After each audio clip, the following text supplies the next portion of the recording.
Hey, my name is Chad, and I get to serve as a campus pastor at Bay Chapel. And today's reading is found in the book of John, chapter 6, verse 35. It's Jesus talking, and he says, "I am the bread of life. Whoever comes to me will never be hungry again. Whoever believes in me will never be thirsty."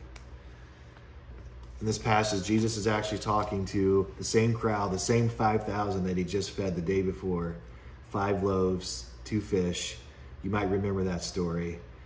And overnight, Jesus and his disciples went across the lake to another town, but the crowds have caught up with them and found them, and they're looking for more.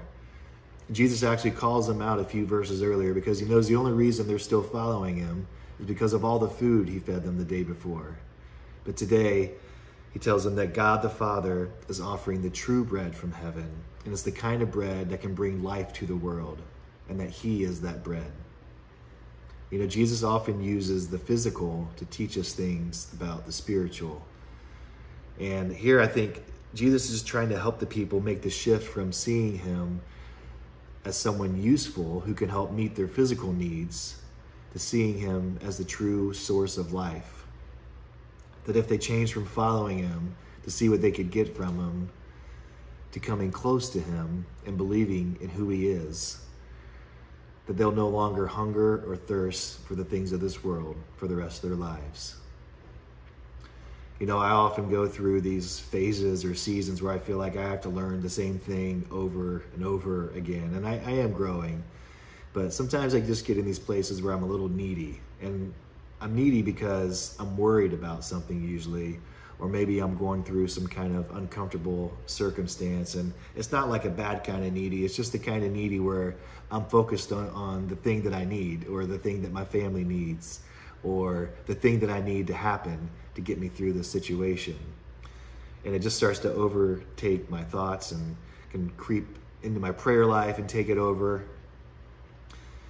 And I tell you, it's been a big year for the Clowers. We've had a lot of amazing things to celebrate and happen. But one thing that we needed this year was to find a car for our daughter Grace as she graduated from high school. And I want to find the right car, but I absolutely want to find the best deal. And it just seemed like the harder that we looked, the more cars we looked at, and the more websites we paged through, the more we worried, the more we prayed about it. It just felt like the harder and harder it got, like the further away it got, like we were never going to make this happen. And one day we just stopped. And my prayer shifted from, God, would you please provide this car? You know how bad we need this car. Please provide this car. To, God, I trust you. I know that you know what we need and when we need it.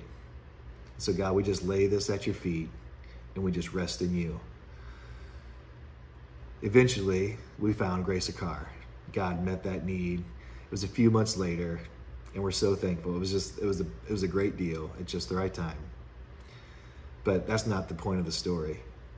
The point of the story is what happened when we made that shift. Our lives went from focused on the thing that we needed and trying to make things happen to a sense of peace and a sense of assurance, knowing that our God, our Jesus, was going to take care of us. And he eventually did at just the right time. I'm not sure what you're going through today, or maybe you've gone through something recently and the need is just staring you in the face. But the invitation today is, of course, continue to take those needs to God.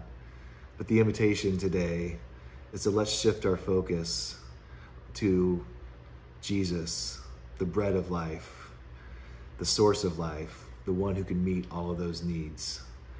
And that can look like just listening to your favorite worship song, spending some time in worship today, maybe spending some more time reading the Word today, reading the Bible, or maybe it could just mean spending some time in quiet, just listening to God and maybe journaling.